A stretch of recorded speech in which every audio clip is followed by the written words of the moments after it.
नमस्कार, मैं हूं विशाल यादव और आप देख रहे हैं न्यूज़ 24 जनसत्ता। बड़ी खबर आ रही है जम्मू कश्मीर से और शायद पहली बार आप सुनेंगे और शायद पहली बार सुनकर आप हैरान भी हो जाएंगे कि वो फारूक अब्दुल्ला जो नरेंद्र मोदी को जान से मारने की बात करते हैं, वो फारूक अब्दुल्ला जो चाइना की मदद से आर्टिकल 370 वापस लेने की बात करते हैं, वो फारूक अब्दुल्ला, वो महबूबा मुफ्ती जो पाकिस्तान से बात करने के लिए भारत को हमेशा परेशान करती हैं। कुछ इन्हीं बातों के उदाहरण रहे जो लोगों ने आज भारत की यानी कि नरेंद्र मोदी की तारीफ की है। हम आपको लाइव तस्वीरें और वीडियो दिखाने जा रहे हैं कि आखिरकार इन्होंने नरेंद्र मोदी के लिए इतना शुभ वर्ड कैसे बोल दिया, इतना अच्छा वर्ड कैसे इन्होंने बोला।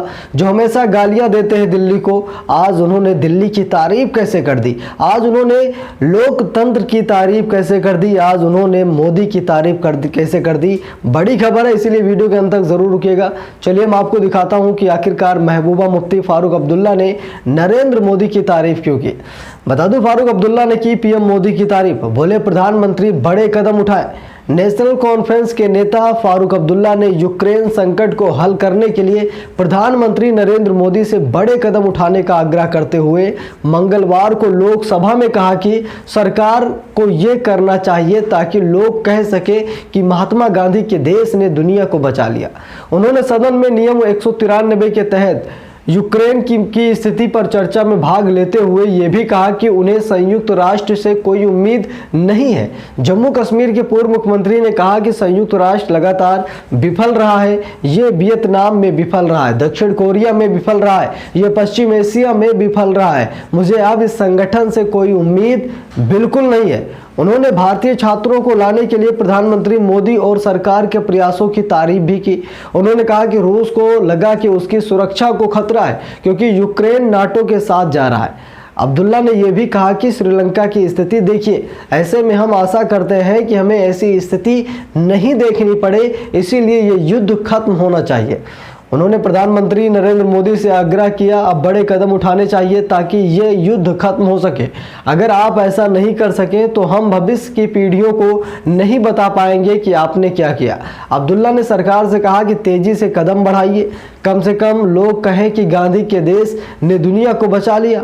बसपा के श्याम सिंह यादव ने भी यही बात कही है कि यूक्रेन में जो नरसंहार की स्थिति पैदा हुई है उस पर सरकार को आवाज उठानी चाहिए। उन्होंने कहा कि यूक्रेन की स्थिति को सरकार को समय रहते भांप लेना चाहिए था और भारतीय छात्रों को बाहर निकालना चाहिए था।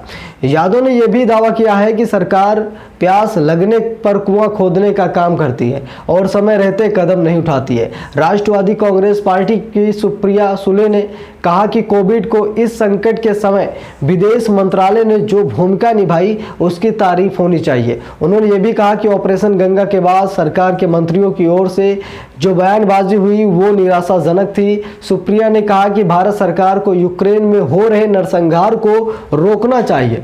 उन्होंने ये भी कहा कि आज विदेश नीति को लेकर हम वही पहुंच रहे हैं जिसकी बुनियाद देश के प्रथम प्रधानमंत्री पंडित जवाहरलाल नेहरू ने रखी थी। यानी कि उनका कहना यही कि हम उसी रणनीति पर चल रहे हैं, आज हम उसी रास्ते पर चल रहे हैं जो रास्ता नेहरू ने बनाया था। यानी कि यूक्रेन संकट की बात ये लोग कर रहे हैं। अब इसमें कमी क्या है वो मैं आपको बताने जा रहा हूँ। बता दूं, कुछ ऐसे मीडिया चैनल्स हैं, कुछ ऐसे नेता मंत्री हैं जो लगातार ये बयानबाजी करते हैं कि भारत अपना रुख स्टैंड जो है वो क्लियर कर दे कि हम रूस के साथ जाएंगे, हम यूक्रेन के साथ जाएंगे। मैं यहाँ पर बताना चाहूँगा, पाकिस्तान ने रूस का समर्थन किया और आज पाकिस्तान में इमरान खान की सरकार गिर रही है। भले उसमें विदेशी साजिश हो या ना साजिश हो, इसको मैं खुले तौर पर नहीं कह सकता हूँ, लेकिन इमरान खान ने जो चिट्ठी दुनिया के सामने रखी है उसमें लगता है कि विदेशी साजिश है। तो आप समझ सकते हैं कि एक देश का हम रुख स्पष्ट नहीं कर सकते, हम अपना स्टैंड क्लियर नहीं कर सकते। कूटनीति के जरिए ही मामले को सुलझाया जाएगा, बातचीत के जरिए ही युद्ध समाप्त किया जाएगा, ऐसा भारत का डिसीजन है। बाकी आपकी क्या राय कमेंट बॉक्स में लिखिए, वीडियो शेयर कीजिए, बने रहिए न्यूज़ 24 जनसत्ता के साथ। बहुत बहुत धन्यवाद।